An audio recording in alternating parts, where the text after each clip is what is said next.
Hello student, स्वागत है आप सभी का आपके अपने चैनल में। जैसा कि आप लोगों ने पिछली दो वीडियोस में देखा है, हमने आपके विकास और शिक्षा को लेकर के बात किया हुआ है, जिनमें दो में हमने आपके विकास के बारे में बात किया हुआ था। विकास आपको बताया हुआ था तीन तरीके से। आपका जो है शारीरिक विकास होता है, बौद्धिक विकास होता है, आपका संवेदनात्मक विकास होता है, इमोशनल विकास होता है। तो हमने पहली वीडियो में आपसे शारीरिक विकास, सेकेंड वीडियो में हमने आपका बौद्धिक विकास के बारे में डिस्कस कर लिया है, और आज की इस वीडियो में हम जानने वाले हैं संवेदनात्मक विकास। एक व्यक्ति का संवेदनात्मक विकास कैसे होता है, उसके पीछे कौन कौन से फैक्टर्स काम करते हैं, इन सभी चीजों के बारे में आज हमें जानना है। तो बेसिकली आप कह सकते हो इसको चैप्टर नंबर 9 या फिर आप लेक्चर नंबर 9 भी कह सकते हो, क्योंकि चैप्टर तो सेम ही है, बट लेक्चर नंबर 9 यानी कि हमारा अभी तक बीए सेकंड ईयर के एजुकेशन पर, शिक्षा शास्त्र पर, यह 9वीं वीडियो है पेपर 1 पर दोस्त। ओके, तो आज हम समझते हैं विकास और शिक्षा। विकास और शिक्षा के बारे में हमने पहली वीडियो में ही, यानी कि 6 नंबर वीडियो में, 7 नंबर वीडियो में हमने डिस्कस कर लिया है, एंड ये आपका 9th नंबर वीडियो है। इसमें हम समझने वाले हैं संवेदनात्मक विकास को। शारीरिक विकास और बौद्धिक विकास को समझने के लिए आप पिछली वीडियोस जाकर के देख सकते हैं, चैनल पे विजिट कीजिए, आप देख सकते हैं। और आने वाली वीडियोस का नोटिफिकेशन पाने के लिए चैनल को सब्सक्राइब करके बेल आइकन हिट कर दो, ताकि आपको आने वाली वीडियोस का नोटिफिकेशन मिलता रहे और आपको अच्छे तरीके से चीजें समझ में आ सके, पूरा एक सीरीज में चीजें आपको मिल सके। ओके दोस्त, तो चलो स्टार्ट करते हैं, संवेदनात्मक विकास को समझते हैं। तो संवेदनात्मक विकास का जो अर्थ होता है ना, वो होता है संवेगों या अनुभवों के क्रमिक विकास से है। यानी कि संवेदनात्मक विकास का अर्थ जो है वो संवेग और अनुभव के क्रमिक विकास से है।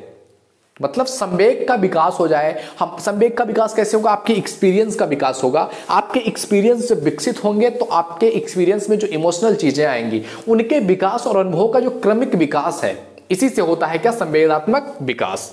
ओके, संवेग उत्पन्न की निम्न स्थितियां होती हैं। निम्न स्थितियों में आकर के आप में संवेग की उत्पन्नता आपको देखने को मिलती है, संवेग आपको देखने को मिलता है। वो कौन कौन सी स्थितियां? इसमें सबसे पहली चीज आती है आपकी आवश्यकता। जब आपको किसी चीज की आवश्यकता होती है, दिल से आपको कोई चीज चाहिए, तो उसके प्रति क्या होती है? आपके अंदर एक भावना उठती है, इमोशंस जागते हैं कि यार ये चीज मुझे चाहिए। सेम उसी चीज को आप इच्छा के माध्यम से भी कह सकते हो कि कुछ अंदर आपके इच्छाएं जग रही हैं, या आपके जीवन का कुछ लक्ष्य है कि मुझे वहां तक पहुंचना है, और उसको सोच करके आप कभी कभी इमोशनल हो जाते हैं, कभी आप रो भी देते हो कि यार ये चीज मुझे चाहिए, ये मेरी लाइफ का गोल है।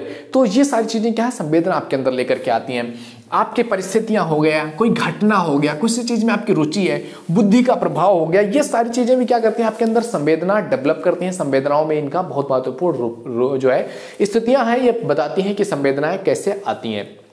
ओके, अब संवेदनाओं की विशेषता के बारे में बात किया जाए कि संवेदना की विशेषता क्या है, क्या होती है संवेदनाएं। तो देखो, संवेदना की विशेषता यह है कि यह क्रमिक होता है, यानी कि संवेदनाओं का विकास भी धीरे धीरे आपकी लाइफ में होता है। जैसे जैसे आपकी लाइफ में एक्सपीरियंसेस का पलड़ा बढ़ता जाएगा, आपके अंदर इमोशनल चीजें या आपके अंदर संवेदनाएं, धीरे धीरे चीजें क्या होंगी? बढ़ती चली जाएंगी। तो ये क्या है? क्रमिक विकास है, और ये सरल से जटिल की ओर जाता हुआ विकास है। यानी कि ये विकास क्या होता है? पहले हम छोटी थोड़ी चीजों को समझते हैं, फिर धीरे धीरे क्या होता है? इसका विकास होता रहता है। अनुभव से परिपक्व होता है। जो आपकी संवेदनाएं होंगी वो अनुभव से आपकी परिपक्वता में आएंगी, कि अगर आपको एक इमोशनल लेवल पर इंसान बेहतरीन बनना है, कि अपने इमोशंस पर आपका कंट्रोल हो, इमोशंस कहां पर दिखाने, कहां पर नहीं दिखाने, कैसे, कहां पर, किस लेवल पे आपका इमोशन होना चाहिए, ये सारी चीजें आपके अनुभव से आती हैं। जितना ज्यादा आप उस चीज के बारे में एक्सपीरियंस करते जाओगे, जितना ज्यादा आप सीखते जाओगे कि कैसे आप इमोशनली स्ट्रांग बन सकते हो, इमोशंस को अपने कैसे कंट्रोल कर सकते हो, तो जैसे जैसे आपके अंदर एक्सपीरियंस आता जाएगा, परिपक्वता आपके अंदर बढ़ती जाएगी, और इससे यही क्या है? विशेषता अनुभव की। प्रशिक्षण का प्रभाव पड़ता है कि आपने सीखा है कि कैसे हम मैनेज कर सकते हैं अपने अनुभव को, अपने एक्सपीरियंसेस को, अपने इमोशंस को कैसे मैनेज कर सकते हैं, कैसे उसका यूज कर सकते हैं, कैसे लाइफ में क्या चीजें कर सकते हैं। एंड इसका अगर आपने ट्रेनिंग लिया हुआ है तो ये चीजें आपको और भी अच्छे से आपकी लाइफ में उतर सकेंगी। आपके व्यवहार दिखाते हैं कि किस तरह से आप इमोशनल हो, क्या आपके अंदर इमोशंस के ट्रिगर हो रहे हैं। आपका बिहेवियर दिखा देता है, आपके बिहेवियर में ही आपके इमोशंस आते हैं बेसिकली। तो ये सारी चीजें क्या है? विशेषताएं हैं। अब बात करें, मैकडूगल ने संवेगों के प्रकार बताए हुए हैं कि संवेग इतने प्रकार के होते हैं, इस टाइप्स के प्रकार होते हैं। तो इन्होंने लगभग 2 ट्रिप्स में बताया हुआ है। जैसे कि पहला इन्होंने कहा है स्वास्थ्यवर्धक व सुखद इमोशंस, यानी कि संवेदन, ऐसे संवेदन जो आपको लाइफ में खुशियां देते हो, आपके लाइफ में हैप्पीनेस लाते हो, आपके लाइफ में स्वास्थ्य, क्योंकि व्यक्ति अगर स्वस्थ रहेगा तो दुख कम होगा, तो स्वास्थ्य में क्या होगी? खुशी आएगी।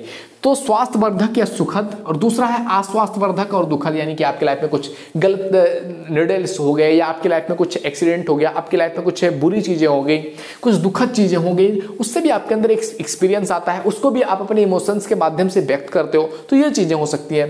सामाजिक कारण हो सकता है आपका इमोशंस दिखाने का, कि कोई समाज है, समाज में कोई प्रॉब्लम है, आपको उसको लेकर के आप इमोशनल है, आप उस चीज को चेंज करना चाहते हैं। कुछ असामाजिक चीजें भी हो सकती हैं, कुछ चीजें अस्थायी भी हो सकती है जिनको लेकर के व्यक्ति जो है इमोशनल हो सके या इमोशंस के माध्यम से समझे। कुछ चीजें क्या हो सकती हैं, अस्थायी भी हो सकती हैं जिसको लेकर के व्यक्ति इमोशनल हो जाता है, इमोशंस के माध्यम से समझता है। तो मैकडूगल ने संवेगों के इस तरह से इतने प्रकार बताए हुए हैं कि संवेग इस टाइप से हो सकते हैं। अब संवेगों के संगठन और भावना के आधार पर जो ग्रंथियां डेवलप होती हैं, व्यक्ति में संवेदनाओं का विकास करती हैं, वो ग्रंथियां दो टाइप की होती हैं, दो रूपों में हम इसको व्यक्त कर सकते हैं। इसमें दो रूपों में हम उन ग्रंथियों को कैसे व्यक्त कर सकते हैं, इसमें पहला आता है आपका शैशव अवस्था, यानी कि जब एक बच्चा अपनी मां के पेट से निकल करके शैशव अवस्था में आता है तो उसके अंदर कैसे चीजें डेवलप होती हैं, उस इमोशंस डेवलपमेंट को कहेंगे हम शैशव अवस्था में हुए इमोशनल डेवलपमेंट को।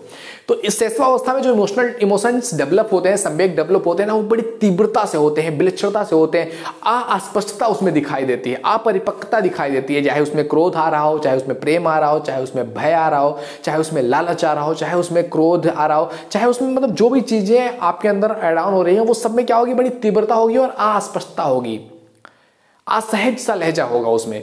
एंड दूसरा जो आपका है किशोरावस्था, किशोरावस्था में क्या होता है, इस अवस्था में आपकी लाइफ में जो भी संवेदनाएं होती हैं वो स्पष्ट रूप से होती हैं, आप उसमें शांत होते हैं और उन चीज़ों को अपने अंदर अच्छे तरीके से आने देते हैं। उसमें आपकी यौन इच्छाएं हो सकती हैं, आपके माइंड में जो है सेक्स को लेकर के संबंध में जो भी चीज़ें घूम रही होती हैं, आपका प्रेम हो सकता है, आपका क्रोध हो सकता है, आपकी लाइफ में वैचारिकता हो सकती है, आपकी लाइफ में देशभक्ति हो सकती है, सेवा हो सकता है, त्याग हो सकता है। इन सभी चीज़ों के लेकर के जो आपके मन में इमोशंस ट्रिगर हो रहे हैं, आपके मन में चीजें घूम रही हैं, वो कहलाती हैं आपका किशोरावस्था में आपकी भावना ग्रंथियों का विकास। तो इस तरह से दो तरीके से भावना ग्रंथियों का विकास होता है, दो रूपों में।